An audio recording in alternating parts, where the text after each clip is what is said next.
to make Pakistan accountable is the plea of this event, that we ask UN, UN member states, UN bodies to make Pakistan accountable for enforced disappearances. Thank you, sir, for your detailed brief. Now I request Tariq BALOCH. He is a senior Baloch and political human rights defender. He is a senior member of Baloch People's Congress. He is based in London. He has raised the issue of Balochistan at United Nations and other international forums many times. He has been with us, Baloch Vice Association, in Bangkok back in 2010. Sir, the floor is yours. Thank you very much,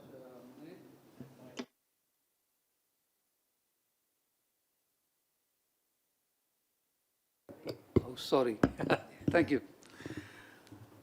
As Munir, thank you very much, Munir, for your introduction. Enforced disappearance, what it is first. Let's look at the UN definition. If you look at these lines, which I'm not going to read every line a bit, the UN characterizes enforced disappearance by three communicative elements: deprivation of liberty against the will of the person, involvement of a government official, at least by acquiescence, refusal to acknowledge the deprivation of liberty, or concealment of the fate or whereabouts of the disappeared person. On this, previous ISI General Gul Hamid said, when we took people, we actually informed people. But now Pakistan government does not do that, does not tell you where the person gone. Now, in the picture, you see this little girl. Death squad raided her house. She was in arms of her mother. They fired a bullet. The bullet went through her and killed her mother. Okay? We have the evidence. On the left is the man who actually pulled the trigger. To this day, on the media, they first said, yes, we will take action and so on and so forth. In reality, nothing is done. The man is walking free. Here he is again. On the left side, on the right side is the death squad leader. In the bottom picture with the two army officers, the death squad leader is with them. Can you see that the death squad are operated by the army itself? An army in Pakistan is above everything else. Prime Minister have no say in anything. Pakistan is ruled by the army through the Secretariat. The 4 Secretariat, it is compulsory for the Secretariat 5% to be army personnel.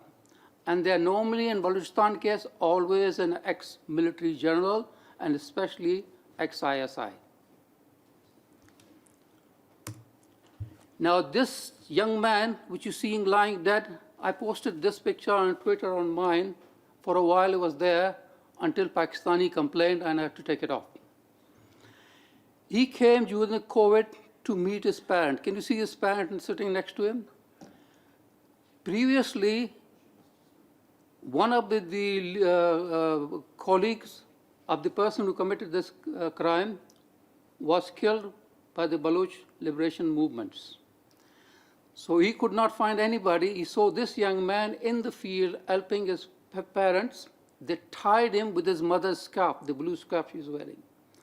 Tied him with that, and then they executed him, pumped 8 bullets inside him, in front of the mother. Now we have the evidence. We know who the person did it. Instead of prosecuting the person, army came and pressured the family.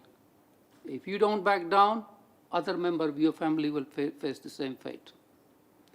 So given those 3 notifications which the UN stands by, Pakistan has violated this every time. These are the lucky ones we know about. When I say lucky, at least we know what happened to them. When a person disappeared in Pakistan, especially a Baloch or Sindhi or Pashtun, we don't hear about it unless he's a key political person. Ordinary person, you don't hear about it. You don't know where he gone. General Musharraf said they have gone for holiday abroad. Where people don't have food to feed themselves, they don't go on holidays. Now, this is Mama Qadir on your left side, on the top left. His son was murdered by the ISI. When they killed him, you know why he was killed? Because he was running the missing person cases. They told him to shut your shop down. This was the exact word. And he refused. They told him, we will teach you a lesson. He refused. And they murdered his son and tortured him. When they killed him, they called him. He said, your son is dead. Shall we send him to you? In a mocking manner. He said, you have done what you have done. I will come and collect my son. I don't need your help. I don't need your ambulance. Eddie agreed. His son would have arrived with no organs in it. One of the trade Pakistan military does is organ trade. That can reach from kidney or to other sexual element as well. Now, these group of women marched all the way to Islamabad from Quetta to Islamabad in the city capital of Balochistan. It's a 2,000-mile journey, and they did it by foot. When they went through Sindh and other provinces, people welcomed them, gave them water and so on. When they entered Punjab, they were thrown stone at them, spat at them. These are ordinary people who did that as well. Because this is where the military comes from one state, which is called Punjab. And the entire political system is rigged. Punjab Assembly alone has more votes than any other assembly. So it's really a game. Military calls the shots all the time. And by the time they reached in UN, he was called into an office. At the time, I think Imran Khan was in charge. He went to see them. ISI people came and threatened these women. We will kidnap you during the night. We will rape you, gang rape you. And when Muhammad Qadir came back, they were crying. He said, ISI people came and threatened us with this. So what they did, they went and slept in the compound, outside ground, garden if you like, of the UN representative. So this is on record. So UN has all the evidence it needs. Why no action has been taken? 2 minutes more. Thank you.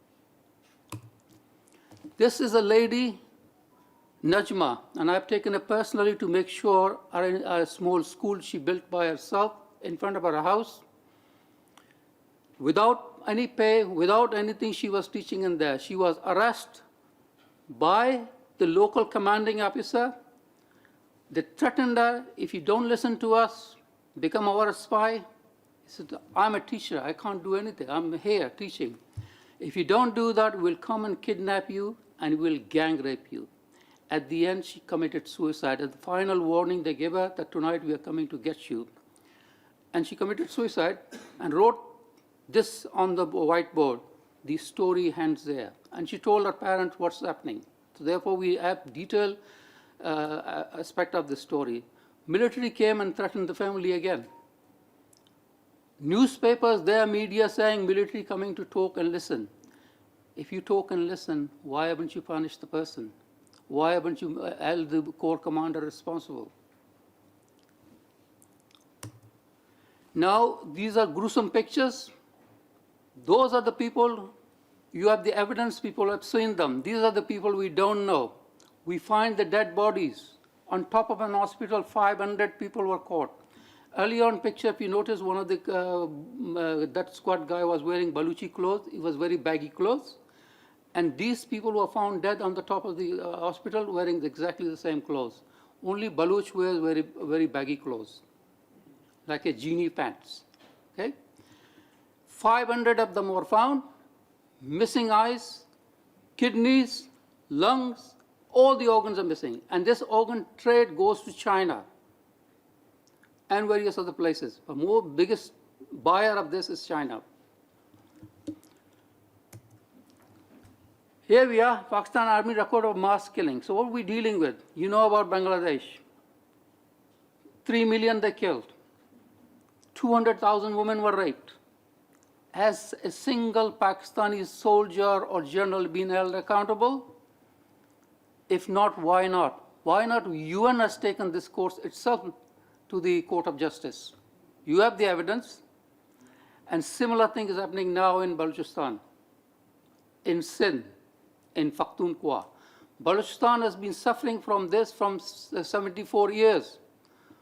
Pakhtunkhwa and Sindh are now experiencing this. Only now they understand that's what the Baloch has been going through. We will continue our struggle. Time doesn't permit me. I've got the videos and everything in this slide. I was expecting to speak for 30 minutes, but I was told 7 minutes. So I'm rushing it. Thank you very much. Thank you, Tariq Sobra. I'm highly thankful to you because the pictures which you showed, they present thousands of words. We cannot express the feelings, the real situation with our words. There are no words.